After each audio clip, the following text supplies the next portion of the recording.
warahmatullahi wabarakatuh. Waalaikumsalam warahmatullahi wabarakatuh.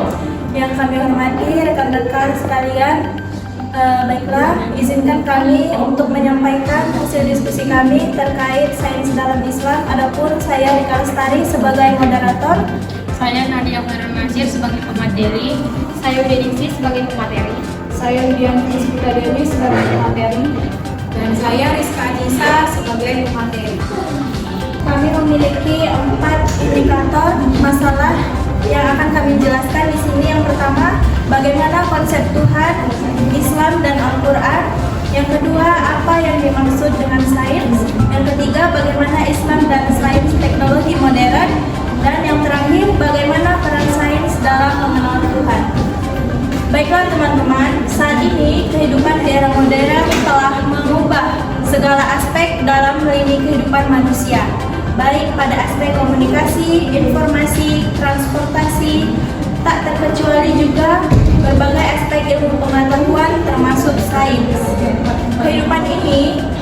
Kehidupan di era modern ini juga tidak lepas dari kemajuan teknologi yang semakin pesat dan dijadikan sebagai tolak ukur kemajuan suatu bangsa. Di dalam Al-Quran telah banyak dijelaskan mengenai perintah untuk menguasai dan memenuhi sains dan memahami sains. Sains merupakan sebuah pintu menuju iman, karena dengan menguasai sains, manusia akan dapat merasakan kehadiran Allah Subhanahu wa Ta'ala sebagai pencipta yang tak ada bandingnya. Sains dan akidah bagaikan dua sisi mata uang yang tidak dapat dipisahkan satu sama lain. Dengan pemahaman sains, manusia akan meyakini kekuasaan Allah. Saya akan menjelaskan konsep Tuhan, Islam, dan Al-Quran. Yang pertama itu adalah konsep Tuhan. Dalam pandangan Syekh Siti Jenar, dalam Kandito 2012, Tuhan di sini merupakan zat yang melingkupi materi dan alam jiwa sekaligus, sehingga wujud Tuhan tidak dapat dilihat manusia dan makhluk lain yang diciptakannya. Dijelaskan juga dalam Quran surat Al-Ikhlas ayat 1-4 yang artinya, katakanlah Muhammad, dialah Allah yang Maha Esa, Allah tempat minta segala sesuatu. Allah tidak beranak dan tidak pula diperanakkan, dan tidak ada sesuatu setara dengan Dia. Yang kedua itu konsep Islam. Islam adalah agama yang diturunkan Allah Subhanahu wa Ta'ala kepada Nabi Muhammad SAW sebagai nabi dan rasul terakhir yang menjadi pedoman hidup seluruh manusia hingga akhir zaman. Salah satu nilai ajaran Islam adalah perdamaian.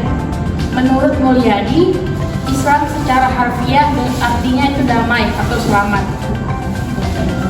Yang ketiga adalah konsep Al-Quran. Al-Quran itulah menurut Al-Ghazali, Al-Quran itu adalah laksana lautan yang tak tertepi, dan jika sekitaran laut itu menjadi tinta untuk menjelaskan kata-kata Tuhanku, niscaya lautan itu akan habis sebelum kata-kata Tuhan itu berakhir.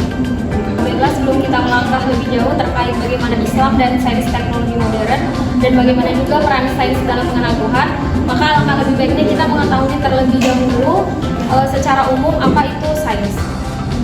Nah, jadi istilah sains di sini berasal dari bahasa Latin scientia yang berarti pengetahuan. Namun dalam arti sempit dapat diartikan bahwa sains ini adalah disiplin ilmu yang terdiri dari physical science atau ilmu fisik dan life science atau ilmu biologi. Nah, yang termasuk dalam physical science sendiri adalah ilmu-ilmu astronomi, kimia, biologi, mineralogi, meteorologi, dan fisika. Sedangkan untuk life science sendiri itu meliputi biologi yang di dalamnya termasuk anatomi, fisiologi, sitologi, embriologi, dan mikrobiologi. Menurut Erher dalam bukunya The Philosophy of Science, di situ dijelaskan bahwa sains itu adalah kumpulan teori-teori yang telah diuji kebenarannya, menjelaskan tentang pola-pola dan keteraturan maupun ketidakteraturan dari gejala yang diamati dengan seksama. Nah, maka dari penjelasan tersebut dapat diambil kesimpulan bahwa sains itu adalah ilmu pengetahuan yang mempelajari mengenai alam semesta beserta isinya, serta peristiwa-peristiwa yang terjadi di dalamnya yang dikembangkan oleh para ahli melalui serangkaian proses ilmiah yang dilakukan secara teliti dan hati-hati. Nah, itu tadi adalah gambaran tentang sains secara umum. Kemudian kita juga perlu mengetahui apa itu teknologi secara umum. Teknologi di sini ialah ilmu pengetahuan yang mempelajari tentang keterampilan dalam menciptakan alat hingga metode pengolahan guna membantu menyelesaikan atau meringankan berbagai pekerjaan manusia. Hakikat sains menurut Hardy dan Claire pada tahun 1996 terdapat 4 fungsi utama dari sains. Yang pertama yaitu sains sebagai kumpulan pengetahuan. Nah, sains sebagai kumpulan pengetahuan ini mengacu pada kumpulan berbagai konsep sains yang luas. Sains dipertimbangkan sebagai akumulasi berbagai pengetahuan yang telah ditemukan sejak zaman dahulu sampai penemuan pengetahuan yang baru. Pengetahuan tersebut dapat berupa fakta, konsep, teori, dan generalisasi yang menjelaskan tentang alam. Lalu yang kedua yaitu sains sebagai suatu proses. Di sini sains sebagai suatu proses dipandang memiliki disiplin yang ketat, objektif, dan suatu proses yang bebas nilai dari kegiatan pengamatan, inferensi, hipotesis, dan percobaan dalam alam. Lalu yang ketiga yaitu sains sebagai kumpulan nilai. Sains sebagai kumpulan nilai ini berhubungan erat dengan penekanan sains sebagai proses. Ini termasuk di dalamnya itu ada nilai kejujuran, rasa ingin tahu, keterbukaan, dan berbagai fenomena baru. Dan yang terakhir yaitu sains sebagai suatu cara untuk mengenal dunia. Nah, proses sains ini dipengaruhi oleh cara di mana orang memahami kehidupan dan dunia nyata di sekitarnya. Sains di sini dipertimbangkan sebagai suatu cara di mana manusia mengerti dan memberi makna pada dunia di sekeliling mereka. Baik, di sini saya akan menjelaskan mengenai keterkaitan Islam dengan sains dan teknologi. Kata sains dan teknologi ibarat dua sisi mata uang yang sulit dipisahkan satu sama lain. Sains, menurut Baikuni, adalah himpunan pengetahuan manusia tentang alam yang diperoleh sebagai konsensus para pakar melalui penyimpulan secara rasional mengenai hasil-hasil analisis yang kritis terhadap data pengukuran yang diperoleh oleh observasi pada gejala-gejala alam. Sedangkan teknologi adalah himpunan pengetahuan manusia, kerangka kegiatan yang produktif ekonomis. Al-Quran sebagai kalam Allah diturunkan bukan untuk tujuan yang bersifat praktis.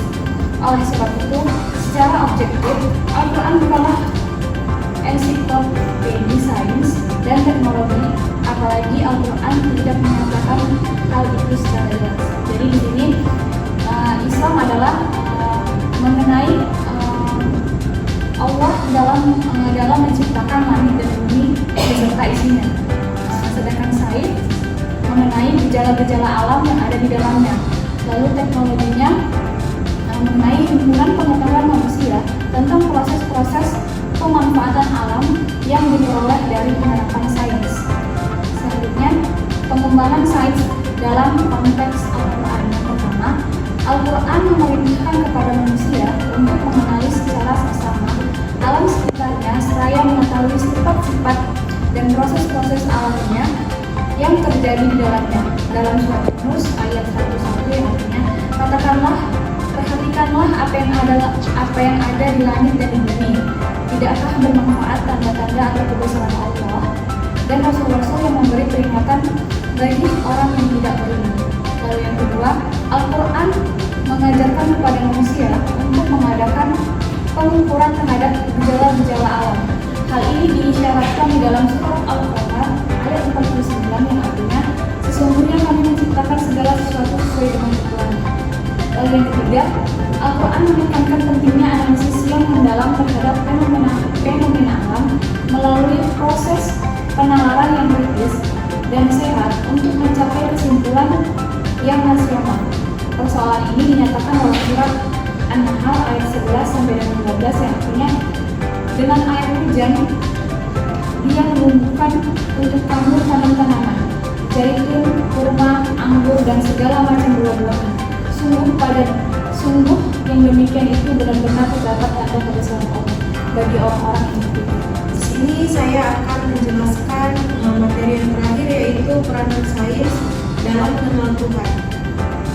Pencarian para ilmuwan Muslim terhadap fenomena alam disebabkan fakta bahwa mereka menganggap masalah sains ini merupakan salah satu cara terbaik untuk lebih dekat dengan Allah.